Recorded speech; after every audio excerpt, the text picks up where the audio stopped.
Guys, here's a new kit I'm going to start. Just got it got it probably a month ago off of eBay.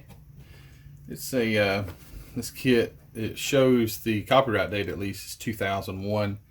So I'm assuming it's probably was, I haven't checked Scalemates to see when this kit was released, but it was probably somewhere around 2002, 3, something like that, maybe 2004 or later. But it's by no means a new kit. AMT or ERTL. 41 Woody, 1/25th scale. It's going to be pretty cool. I like this year model car. I like 1940, 39 Fords and 40 Fords.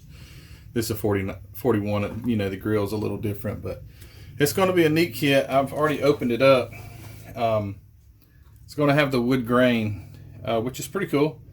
So it already has the wood grain somewhat in the plastic, so you won't have to try and simulate it too much.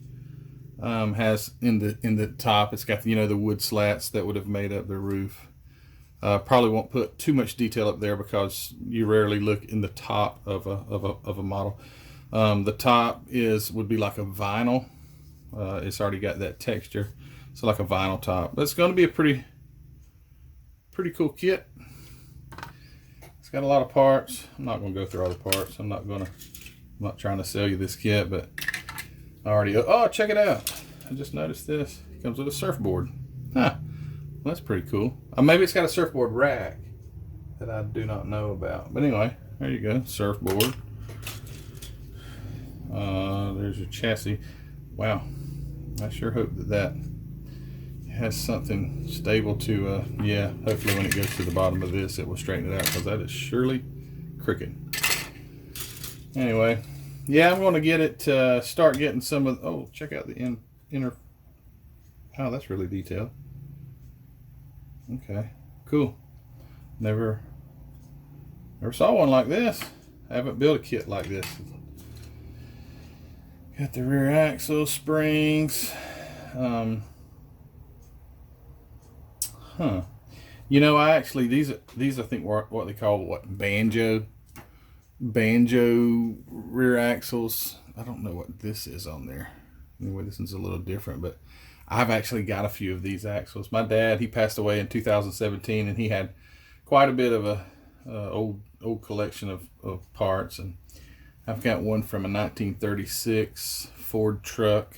The truck was no good at all, but he did salvage a few parts. I've got the old axle from that, and I've got another banjo axle. I'm not sure what it's out of. I think he found it possibly in an old trailer or something like that someone had, taken and converted the vehicle to a trailer. But this seems to be a pretty neat kit. It's got the detail's quite good. I've got the old flathead V8, which I will be adding plug wires to that where the plugs are at. So that'll be pretty cool. I don't know if this thing has like a detailed distributor. The distributor would be in the front of the engine. So looking at the front of the engine where the belts go, the distributor would, I think, okay, here's a picture of it on the box. So the distributor would be somewhere, let me see, like right down in the front here. I think, if I'm not mistaken, my dad had a flathead V8 that he had as a display. He had cut one of the cylinder heads where you could see the piston and the valves, and it was on a roll around display. It was really, really cool, but I think the distributor's in the front, but nevertheless, I'll try to make something work for that. But anyway, all right, so I'm gonna get started on this, and oh, here's the chrome tree. Got your chrome grills. Got the cool Ford hubcaps. I will be painting the rims. I don't know why they set them chrome, but I'll be painting those, body color, whatever the color of the body is. I haven't decided yet what color to paint the body, but this would be a cool build. Look at that. I don't know why did they chrome the steering wheel? Huh. Don't know. That's a mystery to me. Don't I don't understand that. But anyway, it won't be chrome when it goes on here. All right, guys, so I'm gonna get started building 41 Ford Woody stock. I guess that means it's just stock. It's not a 2-in-1 or anything like that. So anyway, all right, guys, good deal. Let's get started. All right, well, I just recorded the portion of the video where I was installing the plug wires. Then in me watching it, it was so blurry you couldn't see anything. So scratch that. I've already deleted it. Anyway, what I was going to show is that I added the plug wires to this flathead Ford V8. Added them right, I believe, is where the spark plugs would have come out. I think that's the distributor there in the front. I know it is. And I've added the plug wires on this side, not this side. But I tried to, I was videoing how it was like a 15-minute video. Anyway, scratch that again. But I did get them on this side, and I tried this new plug wire. This is some newer plug wire that I've got. This stuff is so stiff. It's like a banjo string. I don't know if you can hear this. Listen. Stiff as a board. I don't like it. I got it in there. It's kind of hard to shape. It wants to just bow back up, almost like spring steel, but it's a little aluminum, solid core aluminum wire. But it is what it is. It's already in there. So I'm going to get this on together. Just wanted to update you guys on this part of it. I'll get the engine together, detailed, transmission detailed, oiled up, carburetor on it, exhaust manifolds. Working on, the frame, getting it all together. Got the body. Let me grab it. Got some paint on the body now. It's looking pretty good. Obviously the wood portion will be wood. All I had to paint was the front fenders and the rear fenders and around the windshield. But let me continue to work on this, and we'll get her woodied up. Started to paint the interior a little bit, going with sort of a tan color for the interior, but it's gonna be pretty decent. Gonna look pretty cool with that flat head in it. But anyway, all right. Well, until next portion, I'm gonna cut you right here. All right, so here's the body. Since I've got the wood, simulated wood painted on here, so it does send you decals that give you a wood grain that you can install or you can place in these open spots here that give a, but the plastic has a nice wood grain already in it. So once you paint it, the wood grain shows up fairly nice. With this color here, the lighter, I just used a what color is this? Flat tan beige, and then I've dry brushed some of this acrylic brown over the top of it to give it, somewhat of a wood grain look. So it's looking really good. Got the chrome, starting to paint the chrome. Taped it off and painted the chrome. The chrome, okay, so you'll notice here in the front I haven't yet on this corner, but they're not real definite.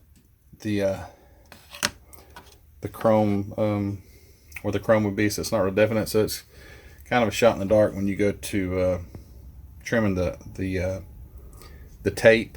But this is turning out to be a really nice model because of its detail.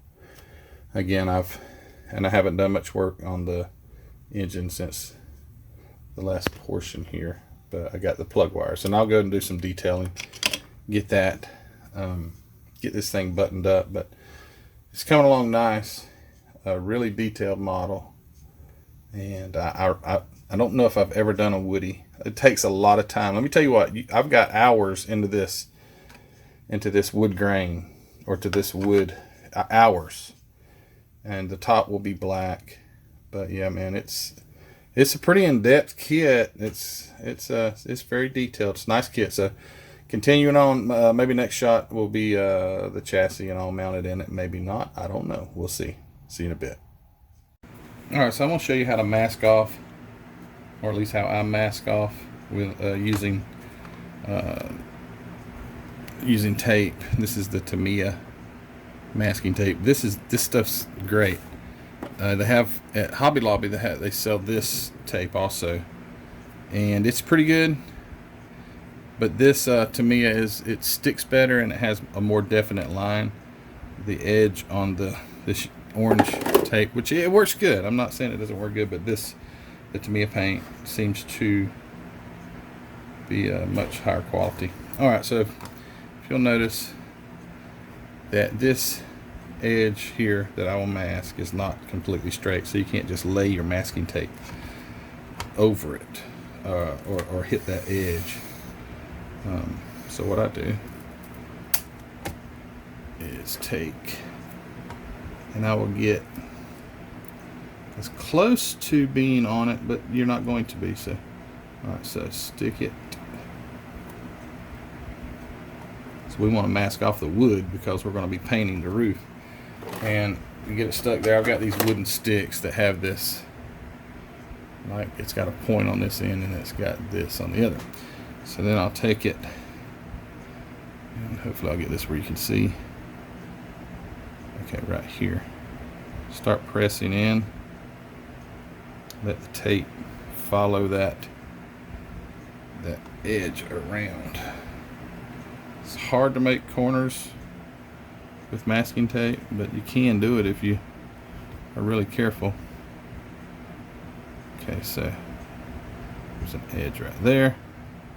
Alright, so we want to make sure that it's stuck well on the wood side, because we're going to peel it off of the roof. So you take your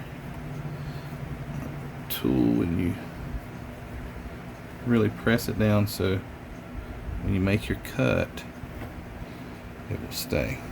And once you cut it, you'll be able to press it down a little better around the corner here.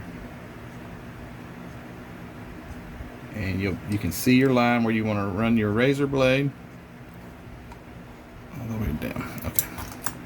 I've just put a new a fresh tip or a fresh blade on here. So I'm going to go right under and just follow that line. When you get to your corners, don't let your blade jump out, and it will want to, it may go in a place you don't want it to go. So carefully follow that line around, just like so. And in the front, it transitions to, it goes up, so very carefully follow that. Oops. Follow that around. Okay. Take your blade. Peel that off. And once you peel that off, go back with your tool and make sure, because I'm going to spray this and I don't want any spray going back behind my tape. Just like so.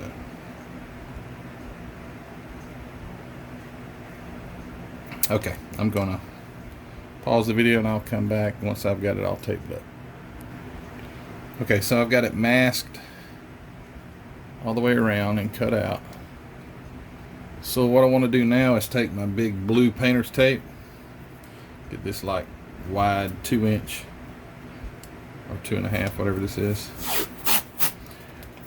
and I'll use it to mask the entire vehicle off. Just, put it on there how you can, just to make sure that nothing is exposed. And you want to be sure also, when you're spraying something heavy, at least, if you don't have the bottom covered, that paint could come up in there, and if there are places that don't need to be exposed, that need to be finished or whatever, you'll want to make sure you cover the bottom as well, so that doesn't happen. But yeah, you just take your blue tape and And you can use the blue tape for all this if you prefer. I don't prefer to, because I find that Tamiya tape is much more easier to work with. It sticks well, and it's really thin. You can see your lines. If you try to see your lines or whatever through that, if your lines aren't real definite, you're gonna have a tough time. So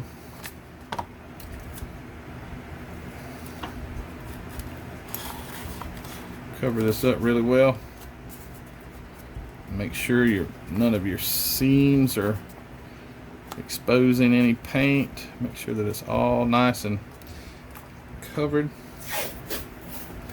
You don't want to put a lot of time in something, and then because your tape wasn't down right, that it ruins your paint job. So you want to make sure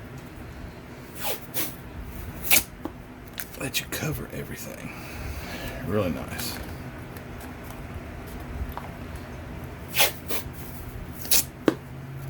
I have a tough enough time as it is with getting a decent paint job, so I definitely don't want to spend any more time than I have to redoing it. Alright, so if you'll notice, I've got a little spot right here showing. Man, that would be terrible. So a little extra tape, a little extra piece right there. Give it some fender skirts, hang down so you won't get any paint on it, and fold it around.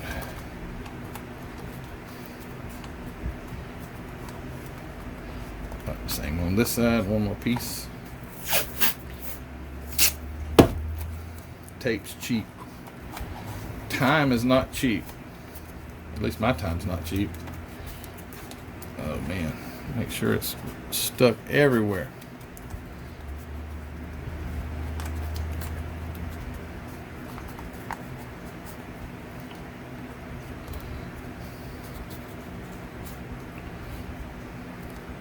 All right, so I'm gonna pause it, clean it up, put it in the paint booth, and we'll.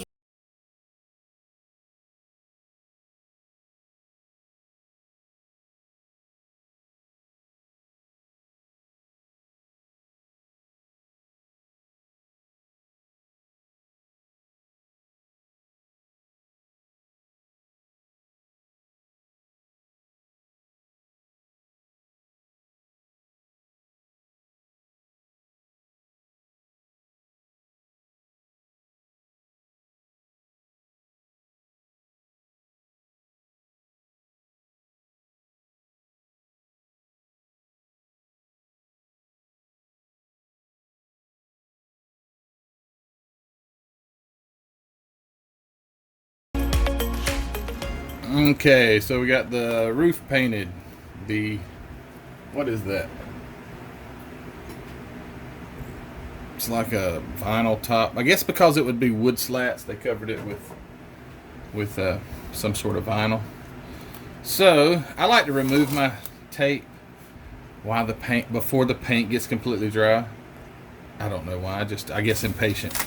I'm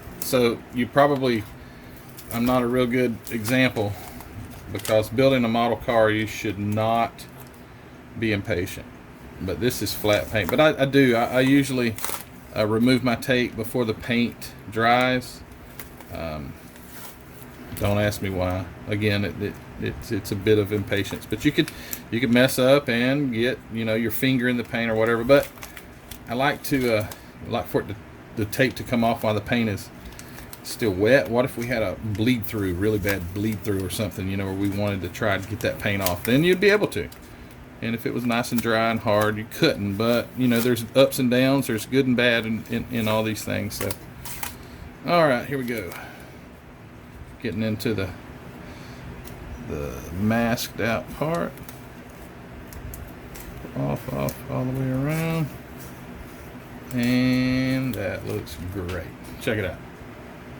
And it's going to dry. It's going to be a nice flat black all the way around. The masking did really well. Looks great. Looks awesome.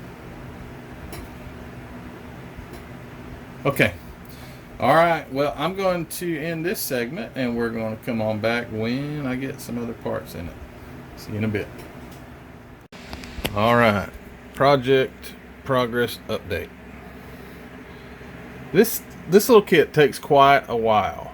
There's a lot of little things to do, but as far as detail goes, top notch.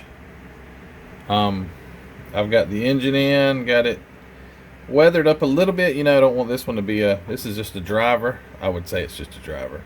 So I've got a little bit of weathering on it. The door panels, all that. Got just a little shadowing, a little dry brushing.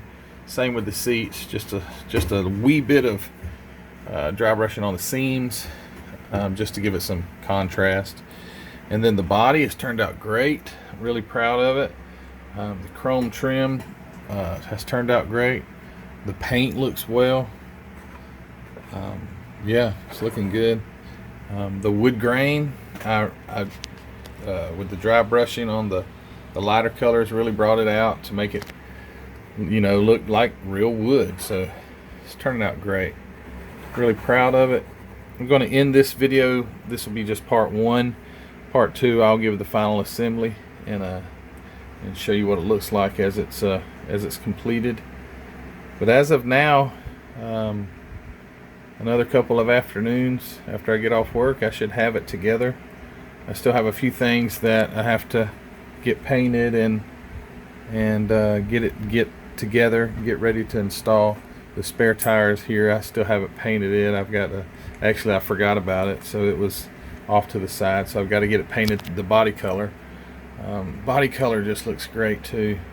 I didn't want to do black, so did this color, and it turned out great. I'm just really satisfied. It's good to have one that turns out well. You know, not all that I do turn out just great, and this one's not perfect, but it has some great detail.